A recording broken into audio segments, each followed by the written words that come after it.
Chaque année en France, environ 4000 personnes sont victimes de surdoses d'opioïdes, qu'on appelle aussi overdose. Parmi elles, 2800 sont hospitalisées et environ 400 décèdent. Ces chiffres sont en augmentation, alors que ces décès pourraient être au moins en partie évités si l'information relative au risque de surdose était plus répandue et si le médicament antidote, la naloxone, était plus disponible et davantage distribué. Si les usagers de drogue n'ont pas de naloxone et meurent de surdose, ce n'est pas leur faute, mais bien la nôtre, professionnels de la réduction des risques ou de la santé. Sans parler de ceux qui consomment des opioïdes sans le savoir, parce qu'on ne les a pas correctement informés lors de la prescription, ce qui est bien un comble. Parmi nos bénéficiaires, beaucoup n'ont pas eu l'opportunité d'être informés sur les risques de surdose. Un certain nombre n'ont pas été formés aux gestes de premier secours. La plupart ignorent même l'existence d'un antidote. Et pour finir, ils ne savent pas comment l'obtenir. Agir sur tous ces aspects pour réduire la mortalité des personnes que nous accompagnons, c'est notre responsabilité. Alors pour agir, nous avons tout d'abord décidé de renforcer les savoirs des usagers de drogue et de leurs proches pour leur apprendre à éviter les surdoses et pouvoir agir s'ils y sont confrontés.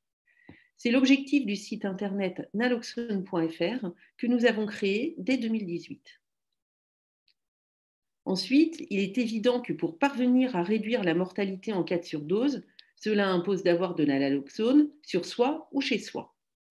Nous avons donc construit des partenariats pour pouvoir envoyer la naloxone à domicile pour ceux qui n'ont pas d'autre possibilité de s'en procurer. Par simple appel téléphonique ou mail, la naloxone est adressée gratuitement à domicile. Cette démarche, elle est d'autant plus importante qu'une part sensible des usagers que nous accompagnons, près de la moitié, habitent en milieu rural ou en milieu semi-rural. Et les délais d'intervention des équipes de secours y sont relativement longs, en tout cas bien plus longs que dans les grandes agglomérations.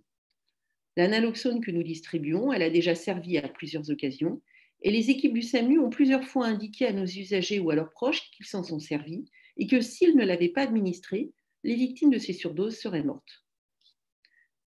J'ajouterai pour finir que demander la naloxone en pharmacie, surtout quand on n'a pas de prescription, ce n'est pas simple. Parce que, outre la question du stock disponible, on est parfois soumis à des jugements moraux et on peut craindre le manque d'anonymat ou de confidentialité. Délivrer directement la naloxone, banaliser son accès, le rendre simple, normal, c'est à la fois un acte sanitaire, mais c'est aussi la preuve de notre bienveillance pour faire que nos usagers ont un quotidien facilité. C'est vraiment notre responsabilité.